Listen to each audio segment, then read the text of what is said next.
அனைவருக்கும் வணக்கம். நான் ஜோதிடர் தமிழரசன் பேசுகிறேன். இந்த சேனல் ஃபஸ்ட் டைம் பார்க்குறவங்களா இருந்தீங்கன்னா சப்ஸ்கிரைப் பண்ணிக்கோங்க, பெல் பட்டனை கிளிக் பண்ணிக்கோங்க, ஆளுங்கிற ஆப்ஷன் இருக்கும் அதையும் செலக்ட் பண்ணிக்கோங்க.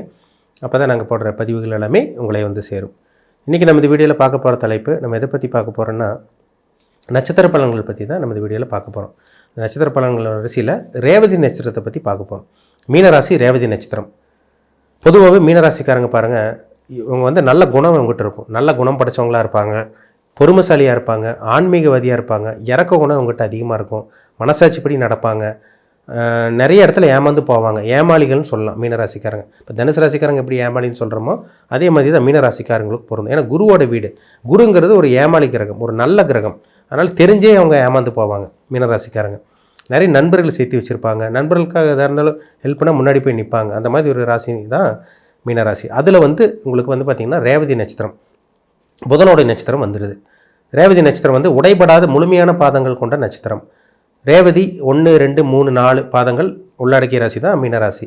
ஒரு சில நட்சத்திரமெல்லாம் வந்து பார்த்திங்கன்னா உடைப்பட்ட நட்சத்திரமாக வரும், ஸ்ப்ளிட் ஆகும். ஒரே நட்சத்திரம் 2 ராசிக்கு ஸ்ப்ளிட் ஆயிரும், 2 ராசிக்கு வந்துடும். ஆனால் ரேவதி நட்சத்திரம் மீனராசிக்கு மட்டும்தாங்க வரும். பொதுவாகவே மீனராசிக்காரங்க, ரேவதி நட்சத்திரக்காரங்க, புதனோடைய நட்சத்திரத்தில் பிறந்தவங்க பாருங்கள் புத்திசாலி தான். புதன்னாலே வந்து பார்த்திங்கன்னா புத்திக்குண்டான கிரகம், அறிவுக்குண்டான கிரகம். அப்போ ரேவதிங்கிறது புதனோடைய நட்சத்திரம். புதனுடைய நட்சத்திரம் வந்து பார்த்திங்கன்னா குருவோட வீட்டில் இருக்குது, மீனராசியில் இருக்குது.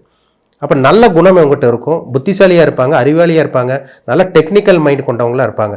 இந்த கம்ப்யூட்டர் ஃபீல்டு, இந்த ஐடி ஃபீல்டில் இருக்கவங்களாம் பாருங்கள் இந்த மீனராசி ரேவதி நட்சத்திரக்காரங்க தான். ஏன்னா புதன்னால புத்திக்குண்டான கிரகம், அறிவுக்குண்டான கிரகம், பயங்கர புத்திசாலியாக இருப்பாங்க. ஒரு சில பேர் படிக்காமல் இருப்பாங்க மீனராசிக்காரங்க, படிப்பு சின்ன வயசுலேயே படிப்பறிவு இல்லாமல் படிப்பெல்லாம் கெட்டு போயிருக்கும். ஆனால் புத்திசாலியாக இருப்பாங்க. படித்த உங்கள்கிட்ட என்ன திறமையோ அறிவு இருக்கோ அத்தனையுமே உங்கள்கிட்ட இருக்கும். மீனராசிக்காரங்க மீனராசி ரேவதி நட்சத்திரக்காரங்கிட்ட இருக்கும். ஏன்னா புதன்னாலே புத்திக்குண்டான கிரகம், வியாபாரத்துக்குண்டான கிரகம், அறிவுக்குண்டான கிரகம். கம்ப்யூட்டர், இந்த கணக்கு வழக்கு, இந்த பேப்பர் பேனா, இந்த ஸ்டேஷ்னரி ஐட்டம் எல்லாமே இந்த புதன் தாங்க. கம்ப்யூட்டர்னாலே புதன் தான். பேப்பர் பென் ஒர்க்கு இது எல்லாம் ஒரு பேப்பர் எடுத்து ஒரு பேப்பரில் வந்து பேனா வச்சு எழுதுறாங்கனாலே அவங்க வந்து பார்த்திங்கன்னா அந்த புதனோட இதில் இருக்காங்கன்னு அர்த்தம். ஏன்னா பேப்பர் பேனா எல்லாமே புதன் தான். இந்த வரைகிறவங்க, இந்த எழுதுகிறவங்க, இந்த எழுத்தாளர்கள், அவங்களுக்கெல்லாம் ஜாதகத்தில் புதன் வலுத்திருக்கும். புதன்கிறது ஒரு புத்திசாலிக்கு உண்டான கிரகம் தான். அப்போ பயங்கர புத்திசாலியாக இருப்பாங்க, இறக்க குணம் கொண்டவங்களாக இருப்பாங்க, நிறைய நண்பர்கள் வச்சுருப்பாங்க. இப்போ மீனராசி ரேவதி நட்சத்திரக்காரங்களை பார்த்தாலே அடுத்தவங்களுக்கு பிடிச்சிரும். இவங்ககிட்ட ஒரு ஈர்ப்பு இருக்கும், ஈர்ப்பு சக்தி இவங்ககிட்ட அதிகமாகவே இருக்குன்னு சொல்லிடலாம். சரிங்களா? ஆனால் கொஞ்சம் குழப்பவாதியாகவும் இருப்பாங்க. அதிகமாக திங்க் பண்ணி ரொம்ப யோசிச்சு கொஞ்சம் குழப்பவாதியாக இருப்பாங்க. ஏன்னா அது நீர் ராசி வேறு, இரட்டை மீன் கொண்ட சின்னம் தான் மீனராசி. கழுவுற மீனில் நழுவுற மீன் சொல்லுவாங்க. ஏதோ பிரச்சனை வந்துச்சுன்னா ஈஸியாக அதை எஸ்கேப்பை நழுவிட்டு போயிட்டே இருப்பாங்க. அந்த மாதிரி ஒரு ராசி தான் மீனராசி. அது புதனுடைய நட்சத்திரம். மீனராசிங்கிற ஒரு நீர் ராசியில் இருக்கனால கொஞ்சம் மனசு வந்து பார்த்திங்கன்னா கொஞ்சம் கலக்கமாகி கொஞ்சம் அப்படியே குழப்பமான சூழ்நிலையில் இருக்கிறவங்களும் இருக்க தான் செய்கிறாங்க. சரிங்களா? குழப்பமும் இவங்ககிட்ட இருக்கும். ஏன்னா நீர் ராசியில் பிறந்தவங்களுக்கு சின்ன அப்படி கடகராசிக்காரங்க எப்படி குழப்பவாதின்னு சொல்கிறோம் அதே மாதிரி தான் மீனராசிக்காரங்களும் கொஞ்சம் சில குழப்பங்கள் அப்பப்போ வந்துட்டு போகும். இருந்தாலும் அவங்க புத்திசாலியாக தான் இருப்பாங்க, அதில் மாற்றமே கிடையாது. நல்ல ஒரு ராசி, நல்ல ஒரு நட்சத்திரம் தாங்க. சரிங்களா? நிறைய மேக்ஸிமம் பாசிட்டிவ் தான், நெகட்டிவ் கிடையாது, மேக்ஸிமம் பாசிட்டிவ் தான் இருக்கும். இப்போ இந்த மீனராசிக்காரங்க ரேவதி நட்சத்திரக்காரங்களுக்கு பிறக்கும் போதே புதன் தசை தான். புதன் வந்து முழுமையான பாதங்கள் இருக்கும். ஆரம்ப பகுதியில் பிறந்தீங்க, 1ஆம் பாதத்தில் பிறந்தீங்கன்னா உங்களுக்கு 17 வருஷம் புதன் தசை நடந்துருங்க. இதே 3ஆம் பாதத்தில் பிறந்தீங்கன்னா வந்து பார்த்திங்கன்னா உங்களுக்கு ஒரு 8-8.5 வருஷம் தான் பக்கமாக தான் உங்களுக்கு வரும். சரிங்களா? ஆனால் ஆரம்ப பகுதியில் 1ஆம் பாதத்தில் பிறந்தவங்களுக்கு 17 வருஷம் புதன் தசை நடக்கும். அந்த புதன் வந்து ஜாதகத்தில் நல்லா இருந்தவங்களுக்கு சின்ன வயசில் நல்ல ஒரு லைஃப், நல்ல ஒரு வாழ்க்கையை அமைஞ்சிடும். புதன் கெட்டு போனவங்களுக்கு பெருசாக லைஃப் நல்லா இருக்கிறது இல்லை. இப்போ புதன் பாருங்கள், சனியோடையோ ராகுவோடையோ செவ்வாயோட சேர்ந்து 8ஆம் இடமோ 6ஆம் இடமோ 12ஆம் இடமோ சம்மந்தப்பட்டு இல்லை எந்த இடத்துல இருந்தாலும் புதன் செவ்வாயோடையோ ராகுவோட சேரவே கூடாது. புதன் தசை கெட்டு போச்சுன்னு அர்த்தம். அப்போ கிட்டத்தட்ட அவங்களுக்கு 17 வயசு வரைக்கும் கஷ்டப்படுவாங்க. குடும்ப சூழ்நிலை நல்லா இருக்காது, வறுமையில் வாடுவாங்க, நல்ல ஒரு வீடு அவங்களுக்கு இருக்காது, படிப்பில் கொஞ்சம் பிரச்சனை இருக்கும். படிப்பில் அதையும் தாண்டி வர்றவங்க இருக்காங்க, படித்து வர்றவங்க இருக்காங்க. புதன் நல்லா இருக்கவங்க, புதன் கெட்டு போனவங்களுக்கு சின்ன வயசில் கல்வியில் தடை ஏற்பட்டுரும். ஏன்னா புதன் தான் கல்விக்கு அதிபதியே புதன் தான், அறிவுக்குண்டான கிரகமே புதன் தான், படிப்புக்குண்டான கிரகமே புதன் தான். அப்போ புதன் கெட்டு போயிட்டாருன்னா சின்ன வயசில் புதன் கெட்டு போனவங்களுக்கெல்லாம் பாருங்கள் கல்வி நல்லா, அவங்க படிப்பே அவங்களுக்கு ஏறாது, கல்வி கெட்டு போயிடும், படிப்பு நல்லா இருக்காது. இந்த அரியர்ஸ் வச்சு படிக்கிறாங்க பார்த்தீங்களா, ஜாதகத்தில் பாருங்கள் புதன் கெட்டு போனவங்களுக்கு தான் இருப்பாங்க. 17 வயசுக்கு அப்புறம் பார்த்தீங்கன்னா உங்களுக்கு கேது திசை வரும். கேது வந்து 7 வருஷம் திசையை நடக்கும். கிட்டத்தட்ட வந்து பார்த்தீங்கன்னா 24 வயசு வரைக்கும் உங்களுக்கு கேது திசை நடக்கும். அந்த கேது வந்து ஒரு மாற்றத்தை கொடுக்கும்.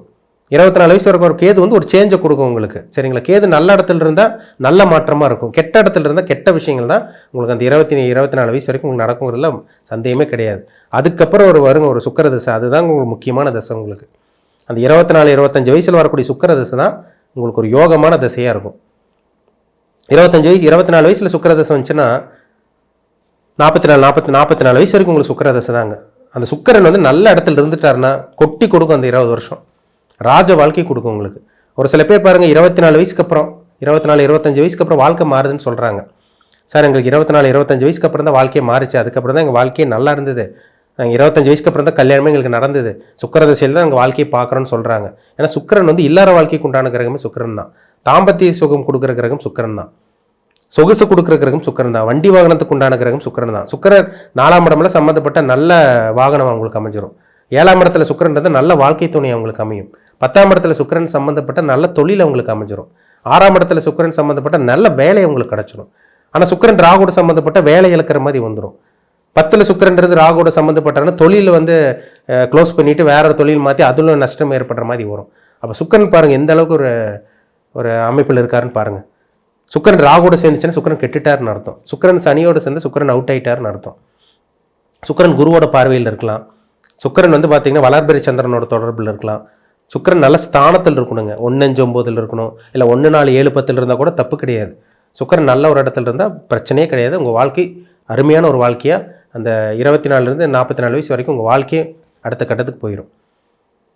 சொகுசு கொடுக்குற கிரகமே சுக்கிரன் தாங்க. இல்லற வாழ்க்கைக்கு உண்டான கிரகமே சுக்கிரன் தான். தாம்பத்தியத்துக்கு உண்டான கிரகம் சுக்கிரன் தான். கணவன் மனைவி அந்யோன்யமாக இருக்கணும்னா சுக்கிர தசை இல்லை சுக்கிரன் நல்லா இருந்தால் தான் இல்லற வாழ்க்கை நல்லா இருக்கும். இல்லைன்னா திருமண வாழ்க்கை நல்லாலாம் போகும். அந்த 44 வயசு வரைக்கும் கிட்டத்தட்ட வந்து பார்த்திங்கன்னா 44-45 வயசுக்கு அப்புறம் வந்து சூரிய தசை வரும். சூரிய தசையில் ஒரு சில பேருக்கு அந்த அதிகார பதவி, பெரிய மனிதர்களோட தொடர்பு கிடைக்கிறது, அரசியல் இருக்கவங்க அரசியல்வாதிகளில் நல்ல ஒரு டைம் வந்திருக்குன்னா அவன் ஜாதகத்தில் சூரியன் நல்லா இருக்குன்னு அர்த்தம். கவர்மெண்ட்டோட கான்ட்ராக்ட் எடுத்து பண்ணிகிட்டு இருக்கவங்க, கவர்மெண்ட்டோட லிங்கில் இருக்கவங்க, பெரிய மனிதர்களோட தொடர்பில் இருக்கவங்களாம் பாருங்கள் அந்த சூரியன் வந்து ஜாதகத்தில் நல்லா இருப்பார். 6 வருஷம் 44 உங்களுக்கு கிட்டத்தட்ட 50 வயசு வரைக்கும் உங்களுக்கு சூரிய தசை நடக்கும். அதுக்கப்புறம் உங்களுக்கு சந்திர தசை ஒரு 10 வருஷம், சந்திர தசை ஒரு 10 வருஷம், அப்புறம் செவ்வாய் தசை 7 வருஷம். அது நல்ல இடத்துல இருந்தால் உங்களுக்கு நல்ல பலன் கொடுக்கும். கெட்ட அமைப்பில் இருந்தால் கெடுதலான விஷயங்கள் கொடுக்குங்கிறதுல டவுட்டே கிடையாது. ஆனால் உங்களுக்கு முக்கியமான அந்த பருவ வயதில் வர ஒரு நடுத்தர வயதில் வரக்கூடிய சுக்கிர தசை தான் உங்கள் வாழ்க்கையை தீர்மானிக்கும். கிட்டத்தட்ட 40 வயசு வரைக்கும் உங்களுக்கு சுக்கிர தசை தான் நடக்கும். 40-44 வயசு வரைக்கும். அது என்ன பாதத்தில் பிறந்திருக்கீங்கன்னு பாருங்கள். 1ஆம் பாதத்தில் பிறந்தீங்கன்னா அதுக்கு தகுந்த மாதிரி பலன் மாறும். 4ஆம் பாதத்தில் பிறந்தீங்கன்னா சுக்கிர தசை கொஞ்சம் முன்னாடியே வந்துடும். 3ஆம் பாதத்தில் பிறந்தீங்கன்னா சுக்கிர தசை கொஞ்சம் முன்னாடியே வந்துடும். அது நட்சத்திர பாதத்துக்கு தகுந்த மாதிரி. சரிங்களா? ஆனால் பொதுவாகவே மீனராசி ரேவதி நட்சத்திரக்காரங்க இளம் வயதில் கொஞ்சம் கஷ்டப்பட்டாலும் நடுத்தர வயதுக்கு மேலே தான் கொஞ்சம் நல்லா இருக்குங்கிறது உண்மை. ஒரு சில பேர் 30-40 வயசு வரைக்கும் கொஞ்சம் கஷ்டப்படுறாங்க. அதுக்கு காரணம் அவங்க ஜாதகத்தில் சுக்கிரனும் கெட்டு போயிட்டாரு, மற்ற கிரகங்களெல்லாம் சாதகம் இல்லாமல் லக்னாதிபதியில் கெட்டு போயிட்டாருன்னா வாழ்க்கை ஃபுல்லாகவே அவங்களுக்கு போராட்டமாக ஒரு நல்ல ஒரு வாழ்க்கை அவங்களுக்கு அமையாமே போயிடுது. அதுதான் கர்மான்னு சொல்கிறது. சரிங்களா? உங்கள் பிறப்பு ஜாதகத்தில் நீங்கள் என்ன வயசில் இருக்கீங்க, உங்களுக்கு என்ன தசாபுத்தி போகுது, உங்களுக்கு நடக்கிற தசாபுத்தி உங்களுக்கு சாதகமாக இருக்கா பாதகமாக இருக்கா, உங்களுக்கு நல்லது செய்ய போதா கெட்டது செய்ய போதா, அதை பாருங்கள். அதுதாங்க ரொம்ப முக்கியம். நான் இப்போ ஒரு சம்பவம் நடந்துகிட்ருக்கு, நல்ல விஷயமா இருந்தாலும் சரி கெட்டதாக இருந்தாலும் சரி. இப்போது நல்ல விஷயமா நடந்துகிட்ருக்கு, வீடு வாங்குறீங்க, வண்டி வாங்குறீங்க, வாகனம் வாங்குறீங்க, சொத்து சேர்த்திட்டீங்க, லைஃப் நல்லா இருக்குது, பிஸ்னஸ் பண்ணிகிட்ருக்கீங்க, நல்ல ஒரு ப்ரொமோஷனில் நல்ல ஒரு வேலையில் இருக்கீங்க. ஜாதகத்தில் கிரகங்கள் உங்களுக்கு சாதகமாக பாசிட்டிவாக இருக்குதுன்னு அர்த்தம். இல்லை வேலை போயிடுச்சுங்க சார், நஷ்டமாயிருச்சு, தொழில் நஷ்டமாயிருச்சு, வீடு வாங்கினோம்லாம் இழந்துட்டோம், நகையெல்லாம் அடமானம் வச்சுட்டோம், பேங்க்கில் இருக்குது, கணவன் மனைவிகள் அடிக்கடி கருத்து வேறுபாடு வருது, கையில் பணமே கிடையாது, கடன் உச்சக்கட்டமாக இருக்குதுன்னு சொல்கிறீங்கன்னா உங்களுக்கு 6-8 தசாபுத்தி நடந்துகிட்ருக்கும். 6ஆம் அதிபதி தசாபுத்தி 8ஆம் அதிபதி தசாபுத்தி நடந்துகிட்டு இருக்கவங்க தான் துன்பத்தில் இருப்பாங்க. அதுவும் அந்த அஷ்டம சனி 7.5 சனியில் வந்தால் இன்னும் அவுட்டுன்னு சொல்லலாம், சுத்தம்னு சொல்லலாம். இன்னும் பிரச்சனை அதிகமாக இருக்கும் உங்களுக்கு. சரிங்களா? 6ஆம் அதிபதி 8ஆம் அதிபதி தசாபுத்தி நடந்து பாவகிரகம் சம்மந்தப்பட்ட தசாபுத்தி நடந்து அஷ்டம சனி 7.5 சனி நடந்துட்டு இருக்கவங்க தான் இங்கே கொடுமையான நரக வேதனை அனுபவிச்சுட்டு இருப்பாங்க.